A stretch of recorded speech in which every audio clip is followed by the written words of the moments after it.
su vida pública inicia con su ingreso al noviciado de la Compañía de Jesús en 1660. Ahí estudia retórica y en 1662 hace los primeros votos y continúa sus estudios en el Colegio de San Pedro y San Pablo en la Ciudad de México y después pasa al convento de, de Puebla, de la misma Compañía de Jesús, en donde su comportamiento deja un poco que desear y los jesuitas terminan expulsándolo en 1669. Se dice que uh, le gustaba brincarse las barras del convento y salir de farra por las noches, cosa que pues para los jesuitas no era muy correcta. A pesar de que sale pues de la Compañía de Jesús, eh, se, por indisciplina, mm, eh, logra ordenarse sacerdote ya como clérigo secular en 1673. Pero antes de eso, hay una ardua competencia para ocupar una plaza y logra la cátedra de astrología en la Real y Pontificia Universidad de México. Esto sucede en julio de 1672. Logra las cátedras de astrología y matemáticas en un examen de oposición bastante arduo. De allí en adelante su trabajo es sobre todo, sus estudios son como por el estilo de Sor Juana, ya más de carácter autodidacta. Eh, Hace estudios sobre las civilizaciones indígenas de México, principalmente sobre la civilización náhuatl. Forma una colección de códices mesoamericanos, una colección de mapas, y en 1682 se le nombra capellán del Hospital del Amor de Dios. Es un hospital que recibe sobre todo enfermos de sífilis. De manera que combina sus actividades religiosas con sus actividades académicas. Se le nombra cosmógrafo del Reino de la Nueva España en 1680 y también un título extraño que se llama examinador general de artilleros, que se le daba a los catedráticos de matemáticas y astrología. Participa de una expedición a la Florida, porque tenía muchos intereses de carácter pues cosmográfico, todo lo que tuviera que ver con navegación, con el movimiento de los astros y demás. Pide en reiteradas ocasiones, según se dice, el reingreso a la Compañía de Jesús, que le es negado por pues, por sus conductas un poco indebidas, ¿no? También fue contador de la universidad y en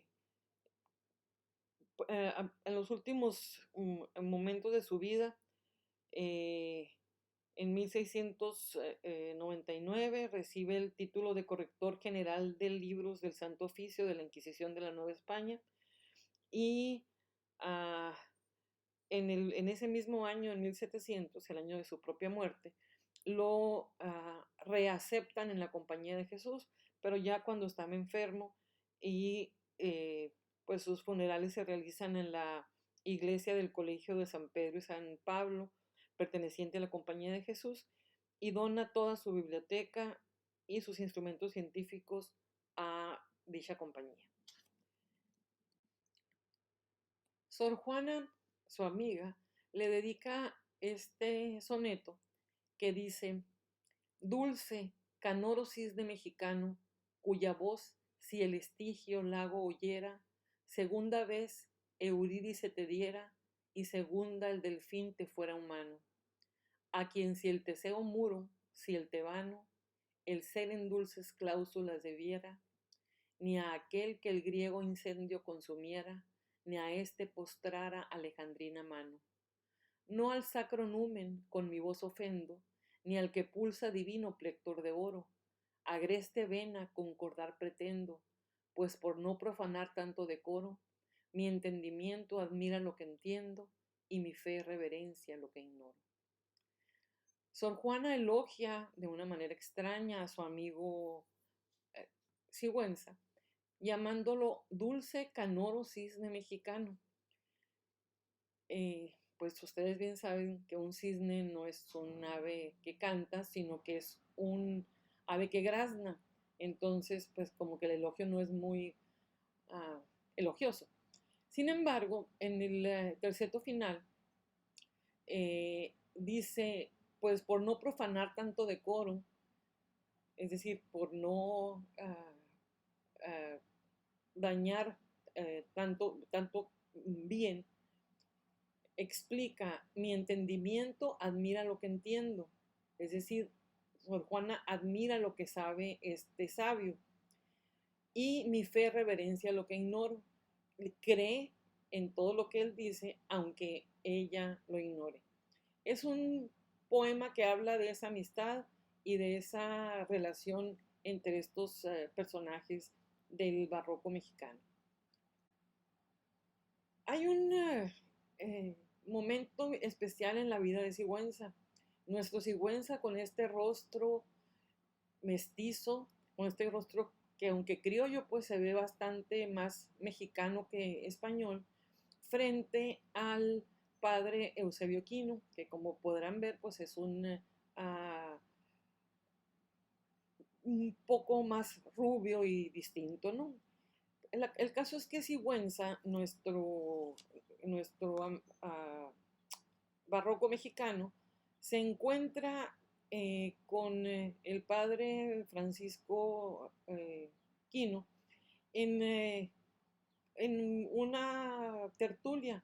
Lo conoce y tienen una relación que al principio es sumamente sana entre ambos, una admiración clara por el extranjero que también como el, eh, como el sacerdote mexicano es matemático, astrónomo y que ya ven que Sigüenza, como les decía, participó en una exploración porque tenía esa intención de conocer el mundo, ¿no? Pues este Eusebius Franz Kuhn, que nacido en Senno, que todavía era en ese momento una parte más cercana a Austria que a Italia, ahora está en Italia, nace en 1645 y muere aquí en Magdalena 11 años después que Sigüenza, en 1711. La relación entre los dos es bastante interesante, como ahorita vamos a ver. Y también Sor Juana le escribe un soneto al padre Quino. El padre Quino es nuestro padre Quino, el que está en el caballo a la entrada de Hermosillo, el misionero de la Pimería Alta, fundador de todas las misiones del lado de Caborca, la propia Magdalena de Quino y otros lugares más por los que anduvo en estas tierras. Y le escribió Sor Juana, aunque es clara del cielo la luz pura, clara la luna y claras las estrellas, y claras las efímeras centellas que el aire eleva y el incendio apura, aunque es el rayo claro, cuya dura producción cuesta al viento mil querellas, y el relámpago que hizo de sus huellas medrosa luz en la tiniebla oscura, todo el conocimiento torpe humano se estuvo oscuro sin que las mortales plumas pudiesen ser con vuelo ufano ícaros de discursos racionales, hasta que el tuyo, Eusebio soberano, le dio luz a las luces celestiales. Como podrán ver, pues es mucho más elogioso el poema para Quino que acabamos de ver para eh, Sigüenza. El asunto aquí, que viene todo a generar un problema, es que había un cometa Había un cometa que se presenta en 1680, un cometa que, como ustedes saben, solían asociarse a la presencia de epidemias, temblores, catástrofes en la Tierra. Entonces, este cometa va a ser la causa del duelo entre Sigüenza y Quino, porque aunque ustedes no lo crean, eh, nuestro filósofo y polígrafo escribe en 1681 un texto al que le llama Manifiesto Filosófico contra los cometas despojados del imperio que tenían sobre los tímidos. Aquí es como el chiste ese de que ponle, eh, cámbiale, que dice, él quería decir el imperio que tenían sobre los tontos, y alguien le dijo, pero no le pongas tontos, y bueno, le puso tímidos. Y dice nuestro Sigüenza, las pestes y hambres que ha llorado España, la rebelión y alzamientos del Nuevo México y cosas semejantes en otras provincias de que aún no tenemos noticia. ¿Qué cometa las detonó? Ninguno, porque ninguno se había visto. Luego, las que fueran consiguientes tampoco las causará el cometa de ahora, aunque más autoridades se traigan para probarlo. Es decir, él dice que los cometas no tienen absolutamente nada que ver con los sucesos terrestres. Para eso hay un escrito de el padre Quino que se llama Exposición Astronómica del Cometa, que el año de 1680 por los meses de noviembre y diciembre, y este año de 1681 por los meses de enero y febrero, se ha visto en todo el mundo y le ha observado en la ciudad de Cádiz el padre Eusebio Francisco Quino de la Compañía de Jesús. Y él dice que los fundamentos de la opinión que los cometas no indican mal alguno, fundamentos y razones con que se establece que los cometas por la mayor parte son precursores de siniestros, tristes y calamitosos sucesos. Responde a algunos de los argumentos de la primera opinión que defiende ser los cometas indicios de felicidad. Conjetura pronostica o conjetura el juicio del cometa del año de 1680 y confírmase los de aquí dicho con la autoridad de varones gravísimos. O sea, el padre Quino sí cree y defiende que los cometas sean precursores de los mayores siniestros y calamitosos sucesos. De la misma manera, bueno, con eso ya no se hacen tan amigos, Quino y Sigüenza. Además, hay otra razón por la que no se hacen tan amigos. En la colección de poemas que tenía Sigüenza, no de poemas, no, de mapas, tenía los mapas del norte de México, mapas pues que apenas prefiguraban caminos. Y cuando Quino empezó su exploración, se los pidió prestados. Se vino desde la Ciudad de México y llegó hasta Caborca, eh, reconoció el Golfo de California y bueno, terminó muriendo aquí, pero nunca le regresó los mapas ni nunca le dio ningún crédito, cosa que le molestó muchísimo a Quino porque le resultaba muy familiar que llegaran los extranjeros, se les diera todo y ellos hicieran lo que quisieran con esa información. Escribe pues el Belerofonte matemático contra la quimera astrológica de don Martín de la Torre, que también señalaba lo mismo, y la libra astronómica y filosófica. Como ven, estos materiales tienen mucho que ver con la cuestión astrológica. Y en la libra astronómica y filosófica, que fíjense bien, se escribe mucho tiempo después, muy probablemente Quino ni siquiera lo leyó, dice, bueno, se llama Libra Astronómica y Filosófica, en que don Carlos de Sigüenza y Góngora, cosmógrafo y matemático regio en la Academia Mexicana, examina no solo lo que manifiesto, lo que a su manifiesto filosófico contra los cometas opuso el reverendo padre Eusebio Francisco Quino de la Compañía de Jesús, fino lo que último el reverendo padre opinó y pretendió haber demostrado en la exposición astronómica del cometa de 1681.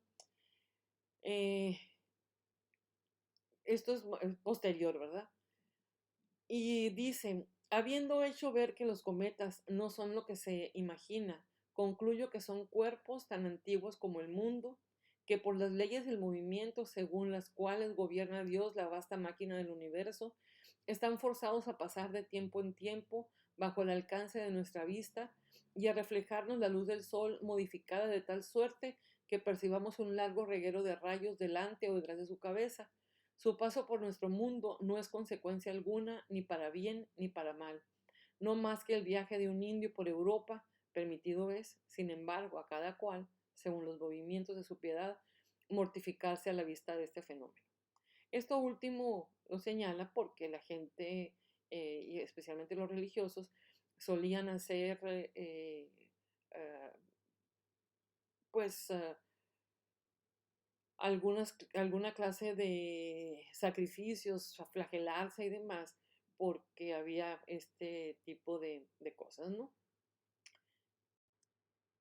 Esta es la idea del mundo que se tenía en el momento en donde las esferas de las que ya hemos hablado estaban circulando el universo, ¿no? La obra ya poética de Sigüenza empieza muy joven, con la primavera indiana en honor de la Virgen de Guadalupe en 1662, cuando tendría alrededor de unos 17 años más o menos, después las Glorias de Querétaro, en donde gana un concurso, Teatro de Virtudes Políticas, en donde dice cómo, de manera poética, cómo deberían de ser los gobernantes. El triunfo parténico en Glorias de María Santísima Inmaculadamente Concebida también es un poema de tipo, pues, de circunstancia, ¿no? Y tal vez uno de los que más se ha trabajado últimamente es este Paraíso Occidental plantado y cultivado por la liberal mano de los muy católicos y poderosos reyes de España, en donde es un elogio desde luego a los reyes y a la forma en que nuestra tierra, o sea, la Nueva España, es el paraíso occidental y es este mundo en donde todo puede como volver a empezar. Después habla en otro texto de la piedad heroica de don Fernando de Cortés, que es un elogio a Hernán Cortés como el que trajo la civilización española y logró crear una nueva civilización en tierras americanas. Ya en la parte de la prosa están estos infortunios de Alonso Ramírez de los que vamos a hablar. Después tiene el Mercurio Volante y el Oriental Planeta Evangélico en honor de San Francisco Javier, que ya es en sus últimos días. Cuando murió y cuando estaba enfermo, él sabía lo que tenía, pero la medicina de la época era incapaz de entenderlo. Entonces dejó en su testamento lo siguiente: por cuanto en la prolija y dilatada enfermedad que estoy padeciendo, que es de la orina, los médicos y cirujanos que me han asistido no han determinado si es de piedra o de la vejiga, y son gravísimos los dolores y tormentos que padezco sin haber tenido ningún alivio. Deseoso de los que tuvieran semejante enfermedad puedan conseguir salud, o al menos alivio, y sabiéndose la causa y lo que es, que sin conocimiento y experiencia no puedan conseguirlo, ni aplicar medicina que alcance, y pues mi cuerpo se ha de volver tierra de que se formó, pido por amor de Dios que así que fallezca, sea abierto por cirujanos y médicos los que quisieran, y se reconozca el riñón derecho y su uretra, la vejiga y disposición de su sustancia, que es la que me ha de quitar la vida. Y lo que especularen lo hagan público entre los restantes cirujanos y médicos, para que en las curas que nosotros hicieren tengan principios por donde gobernarse, pues importa poco que se haga esto con un cuerpo que dentro de 2 días ha de estar corrompido y hediondo. Se ve aquí claramente su vocación científica. Es una enfermedad que está padeciendo y de la que no se sabe bien a bien por qué la padece. Entonces ofrece su cuerpo a la ciencia para que puedan descubrirse qué es lo que le causa la muerte y de qué manera se pudiera mejorar en los tratamientos que tuvieran quienes tuvieran esa misma enfermedad. Ejecutóse su mandato y habiéndolo abierto le hallaron en el riñón derecho, donde dijo que sentía dolor, una piedra del tamaño de un hueso de durazno. Muchos años después, desde luego, va a hacer esto un descubrimiento de cómo quitar el riñón en donde hay una piedra para evitar eh, la, la, muerte o las operaciones y demás que después se reconocerían como el tratamiento quirúrgico o médico ideal para acabar con esta dolencia. De las obras de Sigüenza, Los infortunios de Alonso Ramírez es sin duda sumamente provocativa. ¿Por qué?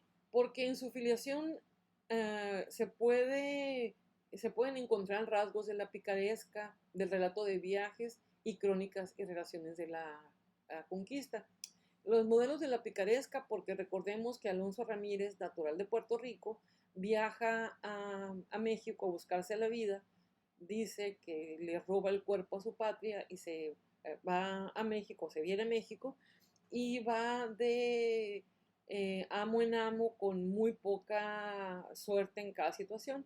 No es exactamente que sea picaresca, pero sí tiene ciertas reminiscencias, hay cierto diálogo con la forma de la picaresca peninsular. Y también del relato de viajes, pues porque relata todo lo que le sucede cuando es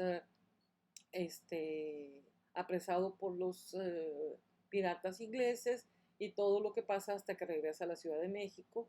Y en el mismo sentido va haciendo esta relación parecida a las narraciones que se hacían en la conquista de aquellos sucesos que eran propios del viaje, ¿no? Por otro lado, aparece algo sumamente interesante que va a ser una marca muy importante en las letras hispanoamericanas y es lo que se llama mediación letrada. Es decir, hay alguien, en este caso Alonso Ramírez, que carece de voz en la literatura, que carece de una voz ilustrada, de una voz intelectual y que recurre a Carlos de Sigüenza para que él a su vez escriba los sucesos que vivió Alonso Ramírez. Es decir, hay una mediación entre Alonso Ramírez y el lector en que se concreta a través de la voz del propio Sigüenza. Es decir, él ordena, jerarquiza, sistematiza la información que le da Alonso y crea la narración. Se convierte pues en una voz mediadora que le da voz a quien no tiene derecho a la voz. Y hay distintas vertientes discursivas en la obra. Está el relato de Alonso, es decir, lo que le cuenta a Sigüenza, la autoría en la que se descubre al propio Sigüenza en distintos momentos, sobre todo en lo que tiene que ver con la organización propia del relato y el interés definitivo en lo que tiene que ver con con los aspectos técnicos del viaje, que si estribor, que si babor, que si latitud y todo esto, desde luego se evidencia la presencia de Sigüenza, que se convierte en una narración pseudo-autobiográfica en la que confluyen las dos voces, tanto la de Alonso como la de Sigüenza, pero que al final de cuentas se puede únicamente conocer el discurso de Sigüenza. Pues no se puede llamar novela porque no es novela, en el relato, vamos a decir. Hay un género híbrido en donde confluyen voces y discursos.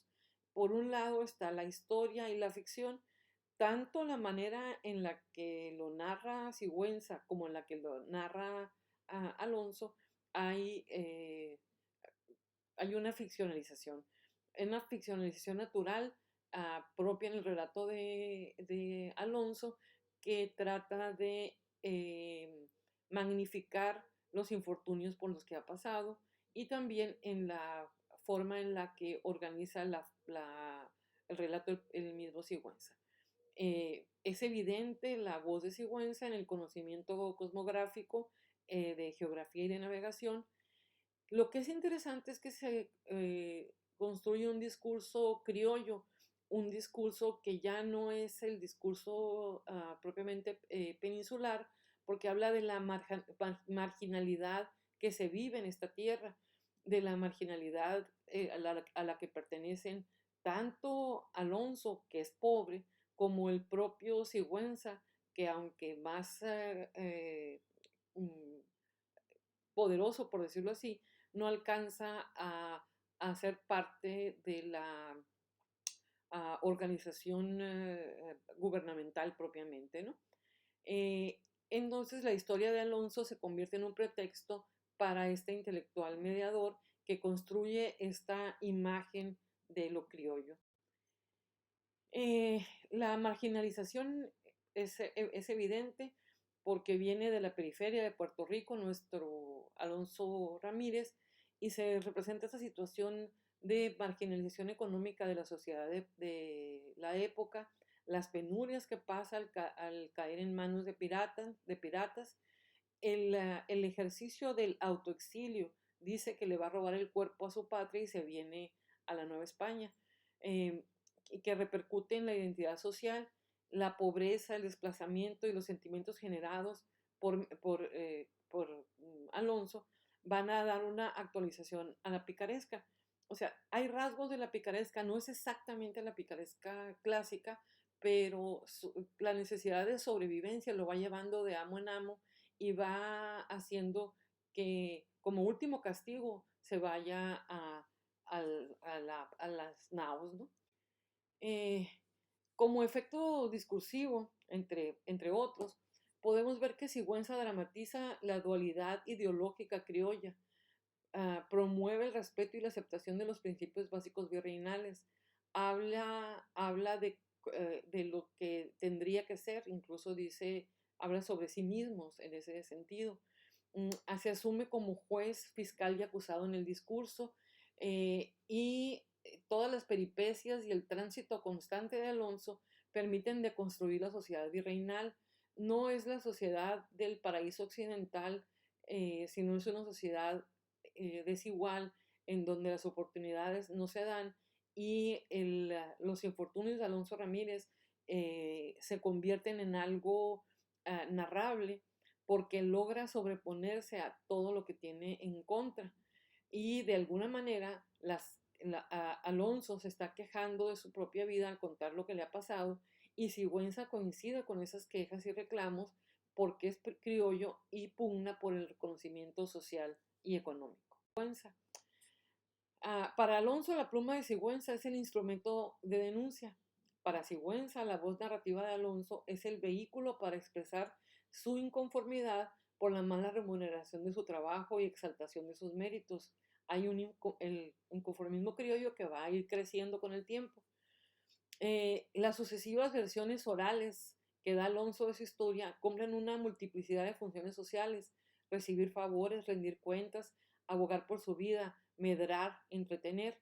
Es decir, al contar su historia, él termina ganando, porque se va a publicar por orden del virrey, desde luego, pero va con eso a recibir reconocimiento. Recibe reconocimiento alguien que pertenece a una clase marginal de la sociedad, mediado por este otro que está, por este otra, pues, Sigüenza, que está en esta situación como en medio, ni pertenece a la clase alta ni pertenece a la marginalidad, sino está exactamente a la mitad, lo que le permite ser mediado. La enajenación y paradoja son casi un leitmotiv en la vida de Alonso. busca la libertad y se convierte en esclavo, busca la superación y logra la degradación. Todo esto es correspondiente a esta clase marginal que no tiene oportunidades en el virreinato de la Nueva España. El texto inaugura, y por eso es muy importante, a través de esta manipulación narrativa de las dos voces, un yo crítico y reivindicativo, un yo que le da lugar a, incluso habla de la palabra mexicano, que le da un lugar sociológico, que le da un lugar filosófico incluso, a una clase social, a un ser que no tenía reconocimiento alguno. Por eso es que la peripecia antiheroica de Alonso destruye la utopía de la conquista y el ideal del imperio como cuerpo unificado y próspero, y la sustituye por la visión realista, desacralizadora del criollo que no se reconoce a sí mismo en la praxis decadente de la dominación imperial, ni se siente reconocido por un sistema elitista y represivo. En pocas palabras, esta obra nos va a proveer de una visión distinta de lo que hasta ahora hemos visto, una visión crítica de la vida criolla, de la vida en el virreinato, de una sociedad virreinal desigual. Uh, estas, estas ideas van a ser las ideas previas, no solamente básicas para la constitución de una nueva identidad criolla, sino para lo que más adelante vendrá a constituirse en los ideales libertadores, que tienen otras razones, pero que al final de cuentas coinciden.